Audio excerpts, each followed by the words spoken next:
All right, affiliate crew, bringing this week's action to you. We'll start you off through Monday and we'll run you through the rest of the week. Some of the things that we've had this month are obviously staying the same, and that's going to be that Monday and then Friday rotation with our strength-based series. So last week we saw our first week of that 20 rep max back squat. So hopefully your athletes and now your coaches have a gauge of what that looks like and how you can make decisions for your athletes, because a lot of times they don't know what weight selection they should be looking at. But now that they'll have some kind of base, you can move on from there and try to increase the loading a little bit. So yep, this is just week 2 of our 4-week series. We'll start with that, and all your time is kind of there to build up for that strength, for that one good effort. Okay, remember with these kind of days, because it's strength oriented and we're trying to make a change, and we want our full effort with that. I try not to set up a workout afterwards or something that is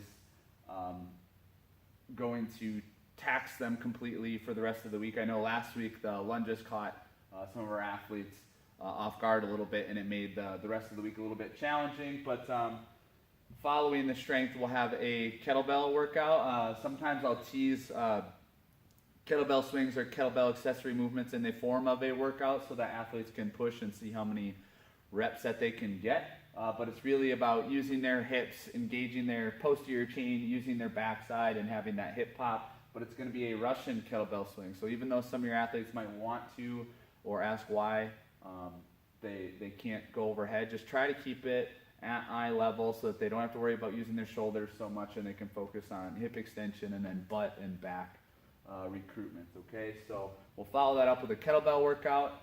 It's themed unbroken, so they're trying to do those numbers unbroken. And then remember, when they finish that first set of 10, we're making rules in this workout where they have to physically bring the kettlebell down to the ground and let go of it. It doesn't have to be for long, it can be as quick as they need it to be. And then they're going to start the round of 20, 30, and then 40 and 50. And if they make it through that, then they can go back down the ladder. But they're really going to have to start figuring out what their limits are with that movement. And we put a time cap in there. I don't fully expect everyone to be able to go through this thing with ease, but it's a challenge that we're putting out there for people to see if they can finish it or how far they can get. Okay, but honor the time cap. We don't need people doing kettlebell swings for 15 minutes kind of thing. All right, so that's Monday to start your week. All right, Tuesday is going to be a gymnastics focus.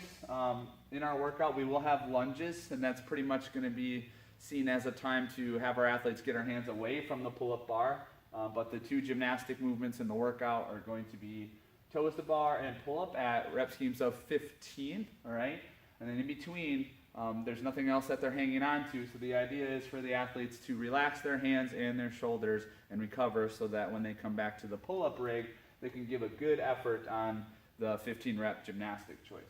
Okay, if athletes struggle to hold these higher rep numbers into the later rounds, you can think about having them do half the reps and then the following progression to finish the 15 that corresponds to them. All right, but it is 15 minutes, so that's a longer duration between those few movements. And then after that, we'll have some more gymnastics-based movements, but it's going to be just one movement, and that's going to be the handstand push-up or progression. And it's only 3 sets, but this is going to be your athletes learning again what their ceiling is and how many they can do, and it's something that's kind of easy to track over time, where they can see, are they getting their first handstand push-up? Have they moved from 3 handstand push-ups to 5, 5 to 7, and to numbers that they can handle with a rest there. All right, it'll be challenging rounds 2 and 3, but Tuesday is gymnastics based. All right, so it's a chance for us to get a little bit better, and it complements what we did Monday pretty well. Okay. Okay, as far as Wednesday goes, so I know the last few Thursdays have been our unloaded, low impact day, endurance and long duration.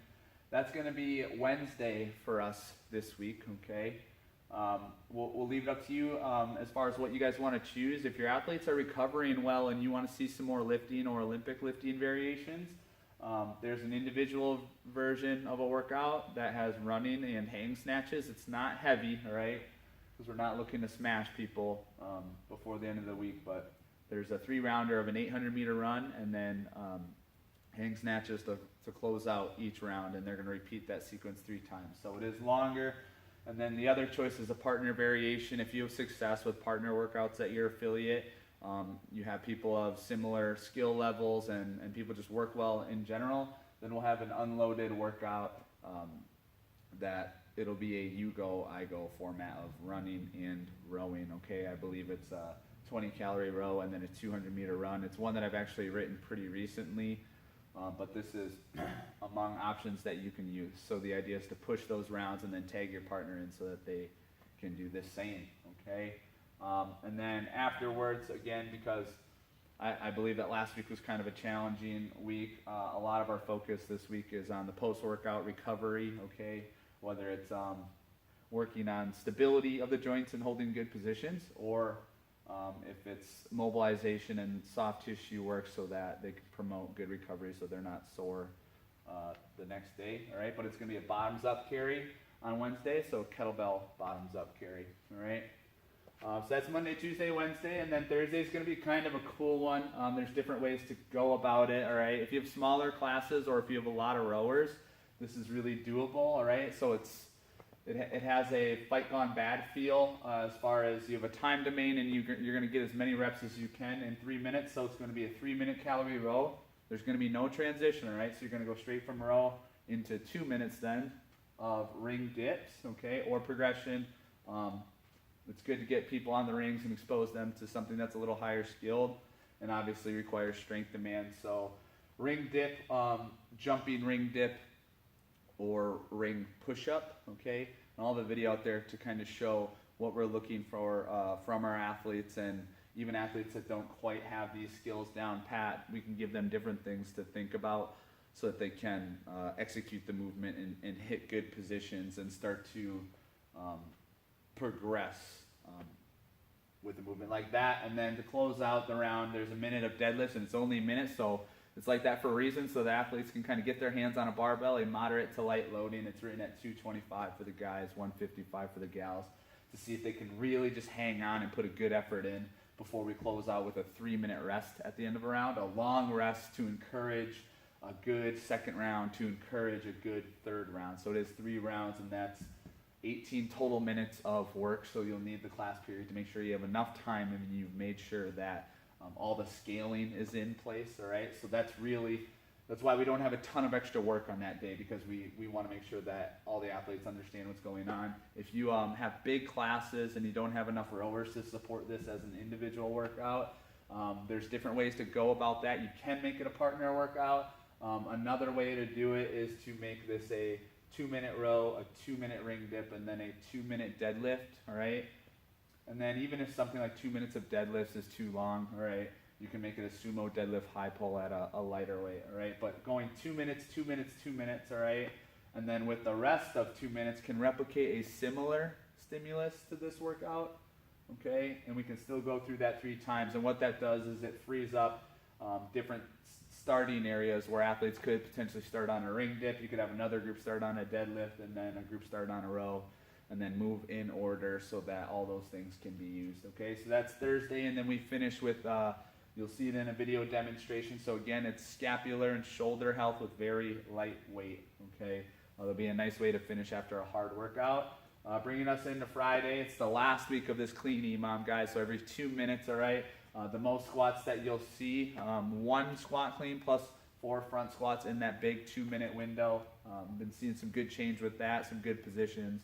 And that'll lead us into some testing in the month of October. And then we finish the week out with a really good partner workout with dumbbells. We've been using that dumbbell burpee, which has been new for us. We're going to see that really come to life in a partner format and at a high rep scheme. It's going to be 100 dumbbell push press and then 100 dumbbell burpees, and it's going to be up to the partners to break that up however they want. So we know that if someone's falling behind a little bit, they don't always have to do the same rep scheme as their partner, okay? If someone feels good, they can pick up the slack, so to speak, and start to grind away at that. So that'll be a tough workout to finish the week. And then on Saturday, We will be leading ourselves into some testing, some benchmark testing, and some strength testing. But it's been some time since we've done Fight Gone Bad, and that's always kind of a fun one to do on a weekend with a small or big group. Okay, so Fight Gone Bad is 1 minute of 5 different movements. I believe it goes wall ball, sumo deadlift, high pull at 75 pounds or 55 for the gals. From sumo deadlift, high pull, it's a box jump, 20 inches for both athletes.